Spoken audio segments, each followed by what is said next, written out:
Welcome back to another Top 10s Day Wednesday video. In today's video, we're going to talk about 10 mono-white commander decks I want to build and why.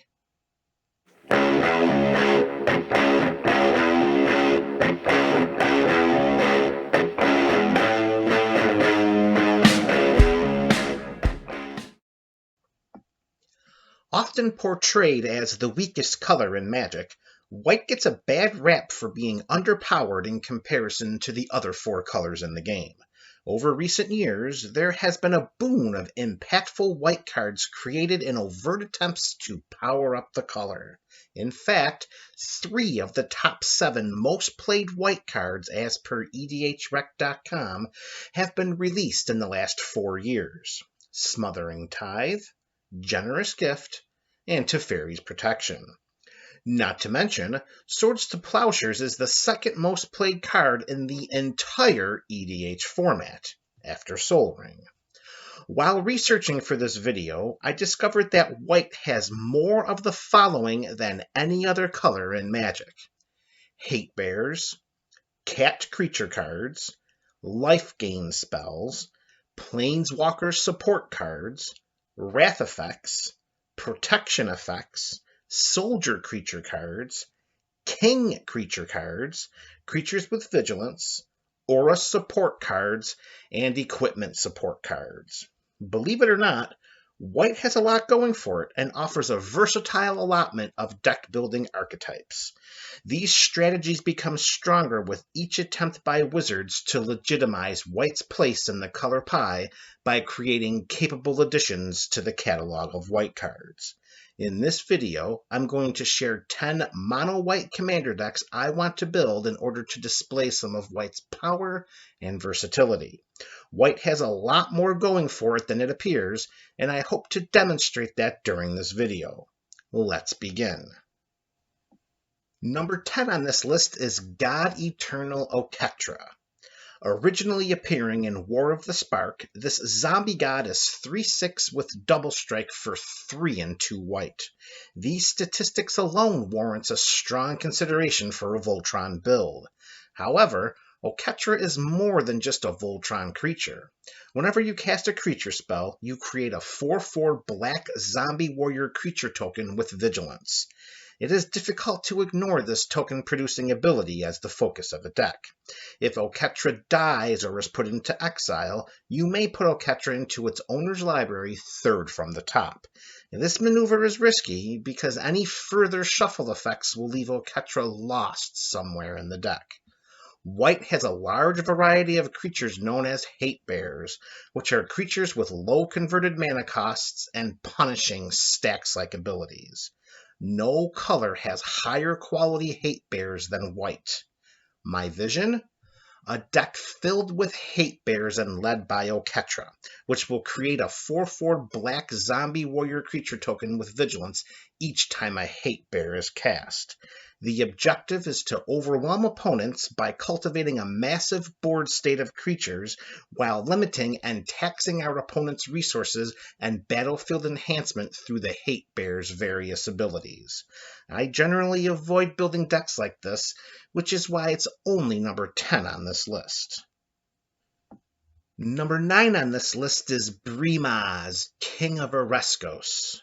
First appearing in Born of the Gods, this cat soldier with vigilance is 3/4 for 1 and 2 white. These solid stats notwithstanding, it's Brimaz's walls of text that are even more impressive.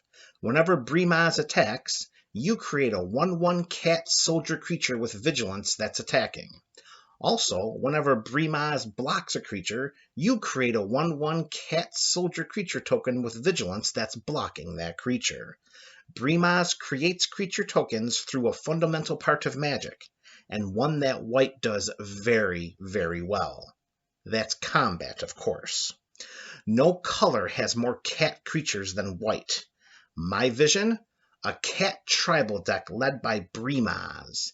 White has a very high number of Anthem and +1/+1 counter effects, in addition to the aforementioned largest representation of cat creatures in Magic, including spells that create cat creature tokens. White easily can create an army of cats, and in a color that provides numerous forms of protection and indestructibility. The objective is to defeat the opponents through combat, in a color that is designed for combat, through its enhancement and protective effects. Number 8 on this list is Heliod, Sun-Crowned. A second iteration from Theros Beyond Death, this god is 5/5 and has indestructible for 2 and a white. It also is not a creature unless its devotion to white is 5 or greater. As is customary with the gods from Theros, Heliod has other abilities as well. Whenever you gain life, put a +1/+1 counter on target creature or enchantment you control. Additionally, Heliod has a built-in lifelink enabling ability that will grant another target creature lifelink until the end of turn for 1 and white mana. Enchantments generally have lasting power in the EDH format, particularly ones that are also indestructible. My Vision, a life gain deck supported by various creatures, creature tokens, and life-gaining spells.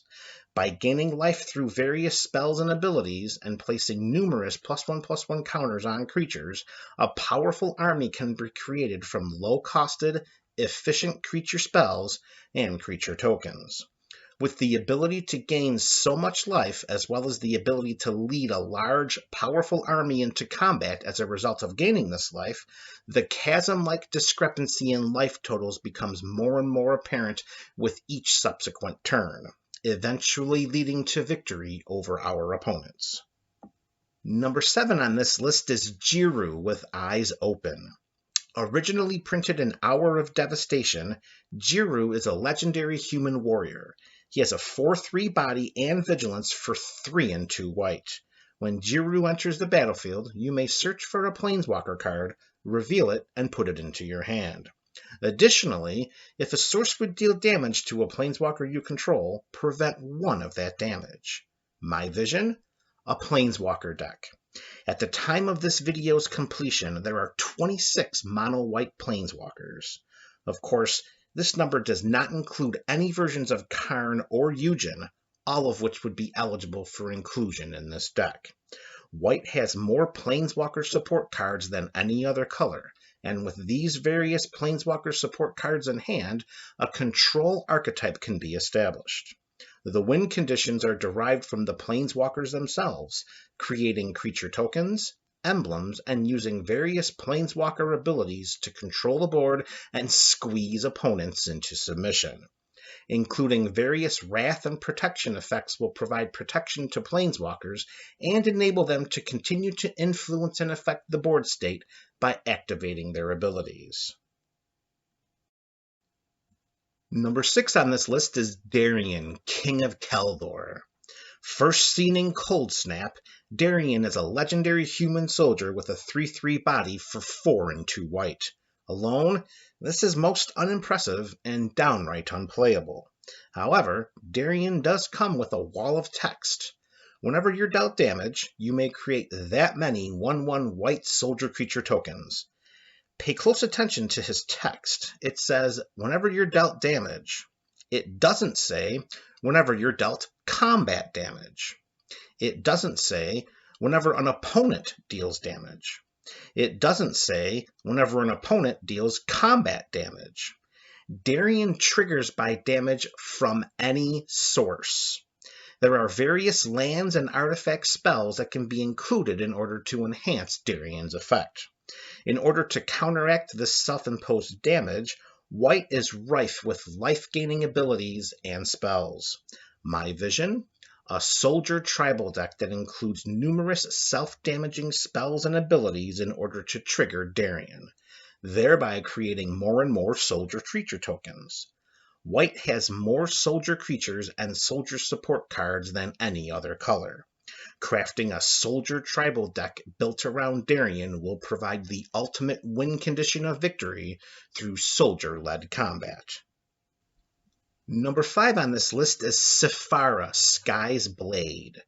Originally printed in Core Set 2020, this legendary angel is a 7/7 flyer with lifelink for 4 and 3 white. From a Voltron standpoint, that's just 3 attack phases. Saphira gives indestructible to other creatures we control with flying. To make Saphira even more threatening, you can pay a white mana and tap 4 untapped creatures with flying rather than pay Saphira's mana cost.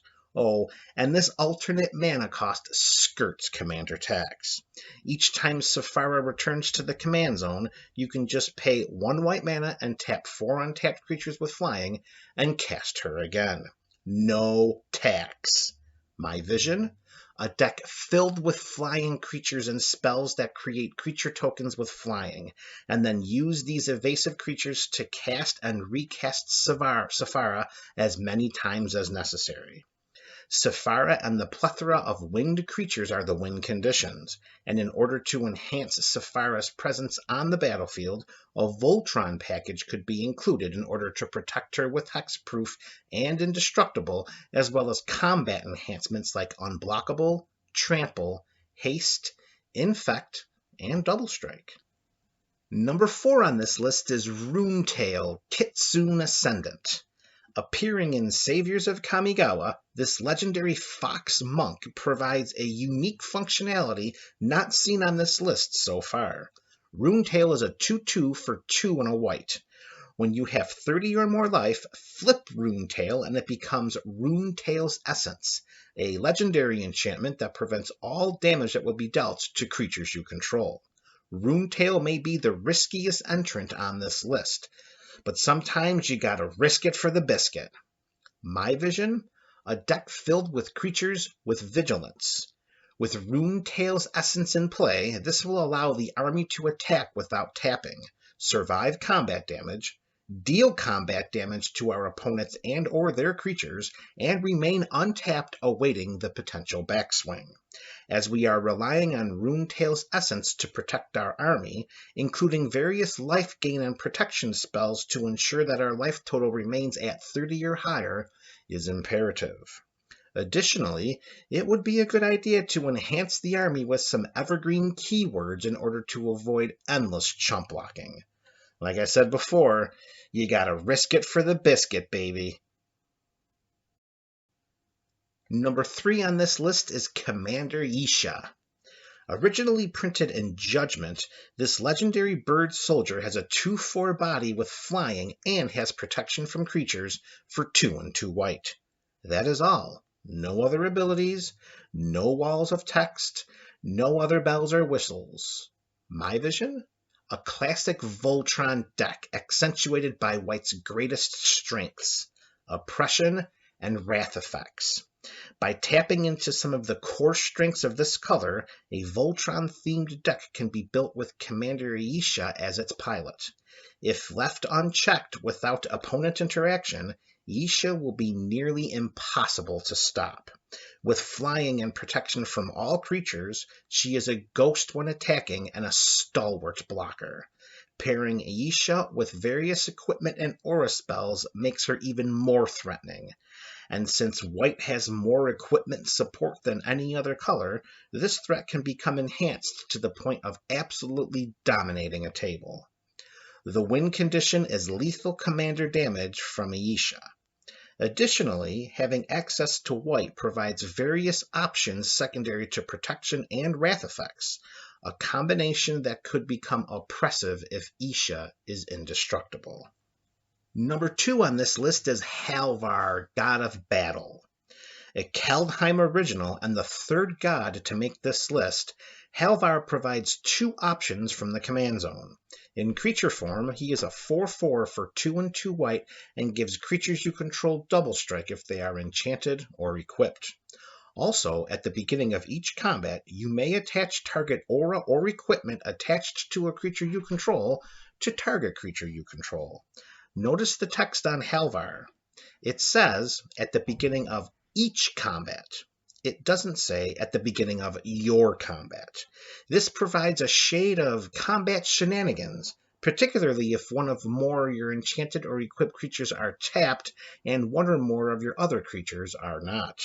Attaching an aura or an equipment to an untapped creature from a tapped creature at the beginning of an opponent's combat should not be overlooked.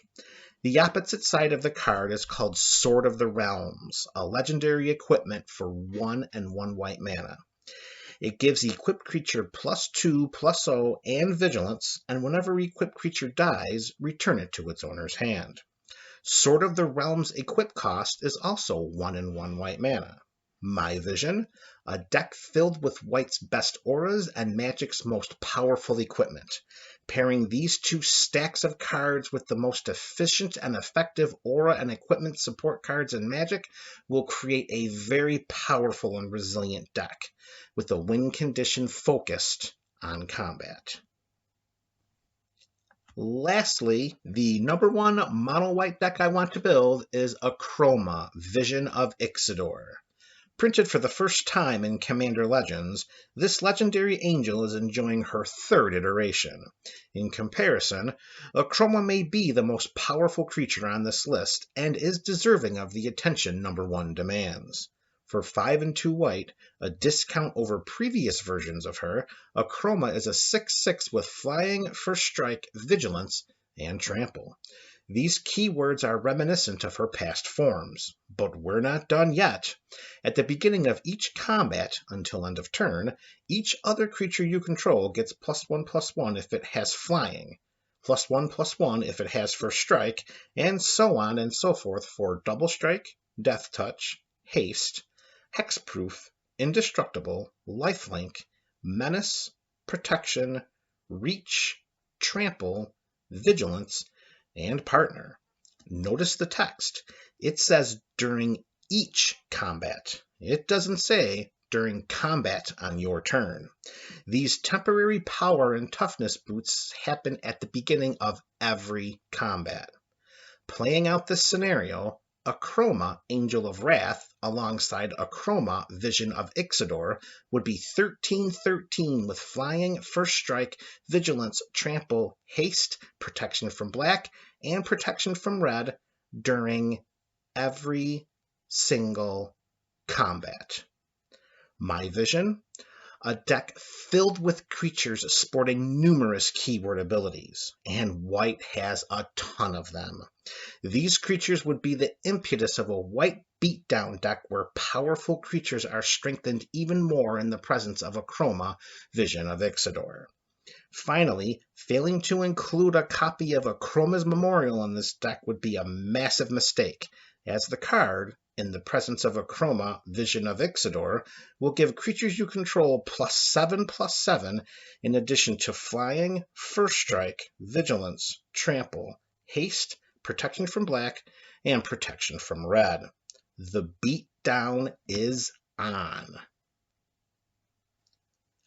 That'll do it for this top 10 list. Which white decks do you want to build and why? Let me know in the comment section below, and don't forget to hit those like and subscribe buttons on the way out. This is MTG Burgeoning, your channel for all things Magic.